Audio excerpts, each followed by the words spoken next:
Breakout 12, what is up? This is for Friday, January the 18th. Hope you're having a fantastic day. Coach Jay is gone today. He's on a field trip. Some of you are gone too, so maybe you're watching this a little bit later. A couple things to remind you of. Remember that the homework is going to be due on Monday night / Tuesday night. I'd like for you to get it on Monday night, but I understand if you pushed it off till Tuesday night, I will not give points off there. The second thing is due today in through Saturday. If you're absent, it'll be Saturday. Please make sure that you appropriately put up the notes that I'm about ready to take. Just do it on a separate sheet. I was going to have you do it on our actual note sheet. Go ahead and do this on a separate sheet. Submit it online, and it's an easy grade. We'll plug that in and you go from there. But just reminds me that you're actually watching the video and gives you, again, an easy homework grade. Hey, real quick before we get started, we're going to do our traditional shot. If I make this, I'm awesome. Okay, here we go. You ready? Here we go. And, oh, that looked like it went in, but it did not. Just short. All right, here we go. For the buzzer beater. Oh, so close. That's okay. We're gonna get it here, so no worries on that. Let's get to our study session, our note session. I've got two specific questions.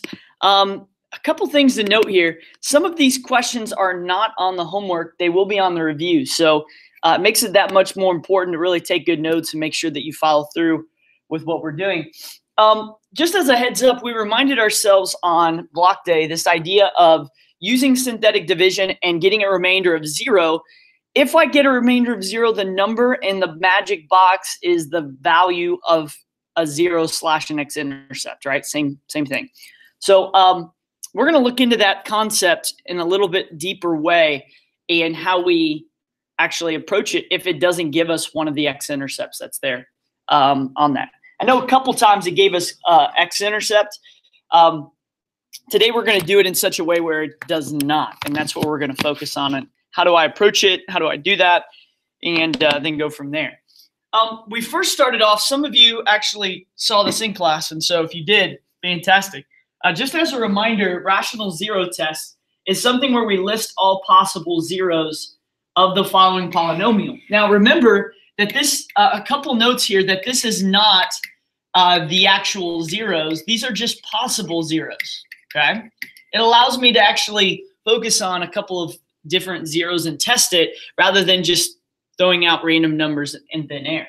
So as we look at this value, we can see that the possible zeros of this follows a formula called P over Q.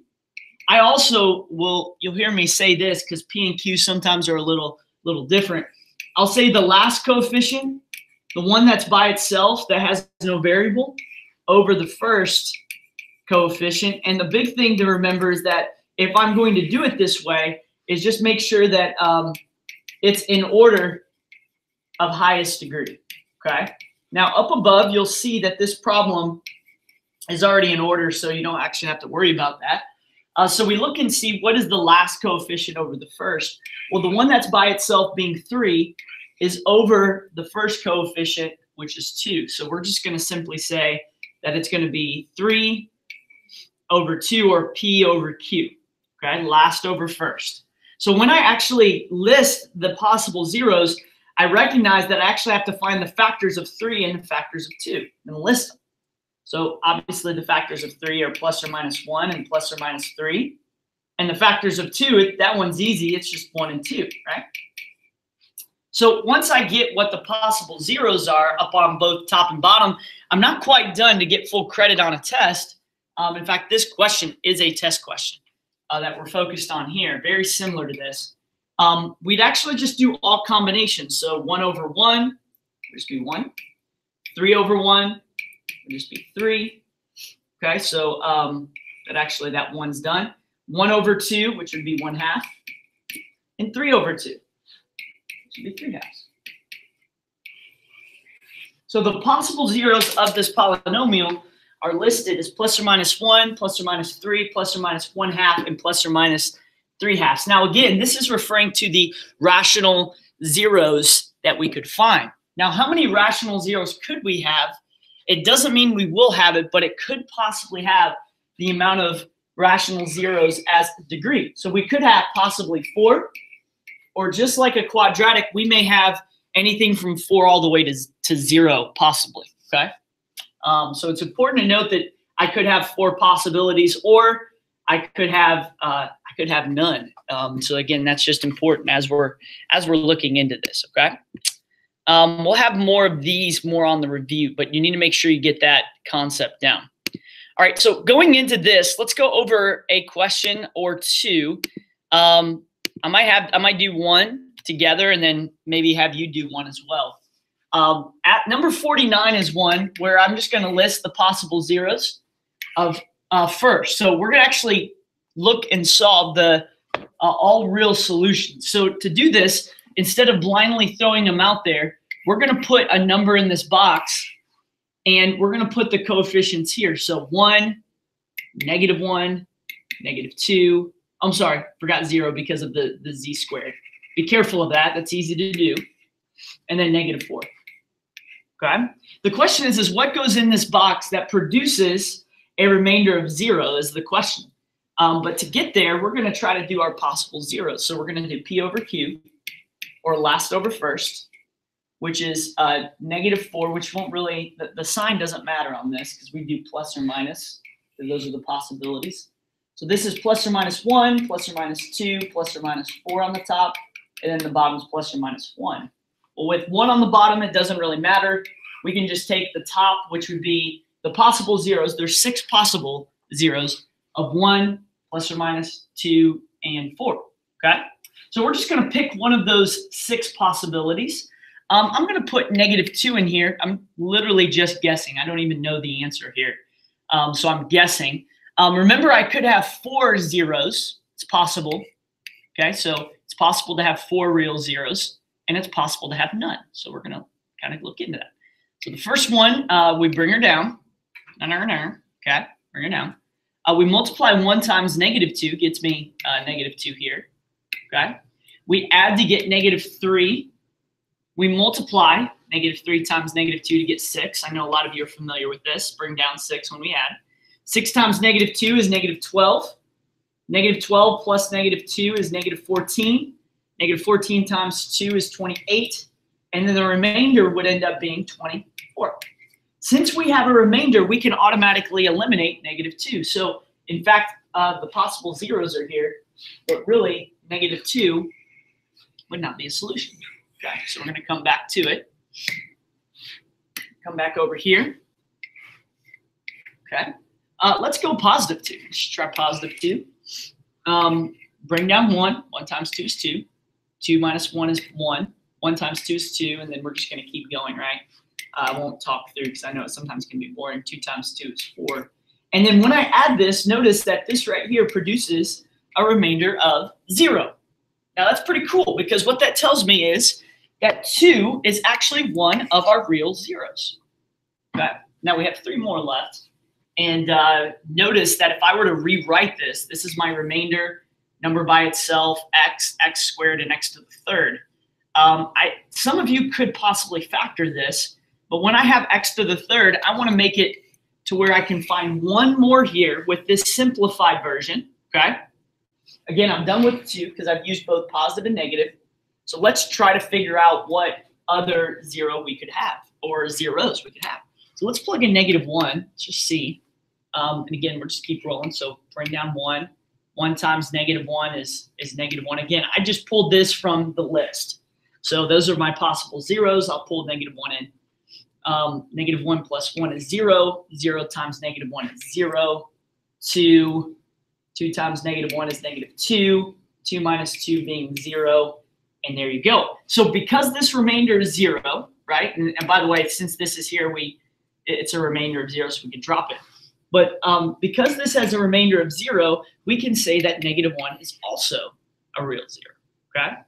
Now, what's left over? Well, we have now number by itself. I'll put an I there. We have x, and then we have x squared. So really, we have x squared plus 0x plus 2 equals 0. So we're going to set this equal to 0 and try to solve for what x would be. And so when we do this, we subtract 2 on both sides, giving me x squared equals negative 2. We'll square root of squared, square root of squared. When I square root of squared, we get plus or minus. So it'd be plus or minus, x is equal to plus or minus square root of negative 2, which is the same as plus or minus I squared root of 2. Now, if you didn't quite get this, that's okay. Because what we're saying is that this is I squared to 2 and negative I squared to 2. These two are not real zeros, so we don't have to state them, but they are solutions. They provide a solution to be plugged in for z to make this equal to 0. So it's a solution, but it's irrational. It's not real, right? So we would say that the 2 would be 2 and negative 1, meaning the only two places that this graph will cross is at 2 and negative 1. Again, it could have 4 real zeros, but it could have 0 as well. Okay, so that's what we're looking for. All right. Hey, try this. If you don't quite get to where you can do these, this isn't a major part of the test. It'll be more on the next section when we go into those. But it is something that might be good just to kind of go over and do. On this one, just as a heads up, we have 1, negative 29, negative 1, and negative 30 equals 0. The possible zeros that I could plug in for my box is P over Q. The reason why that may be difficult is because, negative 30 has a lot of factors and a lot of possibilities, okay? Remember, because it's to the 4th power, we can have 4 real zeros. Let's try to find 1 to kind of get you started, and then we'll go from there. P over Q would be like the negative 30 over 1. So then we're going to list all factors. Because this is 1, it's plus or minus 1, right? Which means that whatever's on the top is on the top. We don't have to divide it by the bottom. It's just 1. So we have 1, 3, 5, 6, 10, and 30. Wow. I always start with the basic ones. So it's like 1 and negative 1 just because sometimes that kind of works out that way. So let's just try 1. So we'll just try 1. We pull from this list, which is a really big list compared to the 49 up above. So bring down 1. Bring down 1. 1 times 1 being 1. Add to be equal to 0. 0 times 1 is 0. Negative 29 times 1 is negative 29. This is negative 30. Negative 30 times 1 is negative 30. Actually, this, we just dropped that. We don't have 0. That is actually not 0 because it's negative 60, which is an extreme bummer because I thought that we had it, but we did not. That's okay. So we're going to come here. We'll erase this. Perfect. Make sure that I had all the stuff in order. Perfect. Okay. Let's try another one. Let's go negative 1. Usually if I try the positive 1 or the negative 1, I do the opposite. 1 times negative 1 is negative 1. Negative 2 times. So we're just kind of rolling here. Negative 27 is positive 27. 26. You're going to see that this actually does not give us the right answer. Negative 26. Yeah, you'll see that that doesn't give us 0. So then we backtrack again. Gotta love it. If you wanted to, you could also maybe just do this with someone around you. If you want to get in your notes, that's great, but it might be beneficial just to get someone to help you with this one. This one's extremely hard. Might be a good challenge question for the test. Let's do negative 2 because we're done with 1. Oh, I'm sorry. Yeah, we forgot plus or minus 2 as well. So let's do negative 2. So we got 1, negative 2, which is negative 3, positive 6, 23, 46, 45. Yeah, you're going to see this is going to get much bigger. Negative 90. Yeah, that doesn't work. Okay, try again. Let's go positive 2. Bring down 1, 2, 1, 2, negative 27, negative 54. Yeah, this is going to be way bigger, right? It's going to be way bigger. We're just looking again, trying to get this equal to, trying to get something that's produces a remainder of 0. I do not know the answer, so I'm actually doing this just with you so you know that there's no and we're just trying it out. So let's try 3. 1, sorry. 1, 3, 2, 6, negative 23, 69, negative 69, negative 70, negative 210. Thanks. All right, try another one. That's right, we'll keep rolling. Keep it rolling, keep it rolling. Negative 3, bring down 1. 1 times negative 3 is negative 3. Negative 4, 12, 17. I think this one, I don't think that's going to work. 51, negative 52. It's going to be great. Yeah. We did negative. Let's try positive because we've already done 2. Try this one. Bring down 1, 3, 2, 6, negative 23. I think I messed up on that last one, by the way. Or maybe I didn't. Maybe I'm negative 69, negative 70, negative 210. Yeah. Hoping I'm not doing this too quick. So if I missed one, another way that we can do this, just as I'm writing this, because we're done here, is go ahead and find like on a calculator, see which one it crosses. Well, like if it crosses at x equals 5, we know that that's a 0. That's a good way to start. 1 times 5, got 4, 20, negative 9, negative 45, negative 46, and it's greater than. Oh, this is fun. We can't find one. I might have to go to my calculator. You may want to turn off the podcast.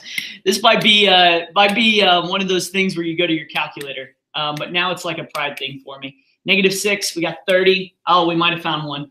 30 minus 29 is 1. 1 times negative 5 is negative 5. Add to get negative 6. Negative 6 times negative 5. Oh, thank you very much. 0. Okay.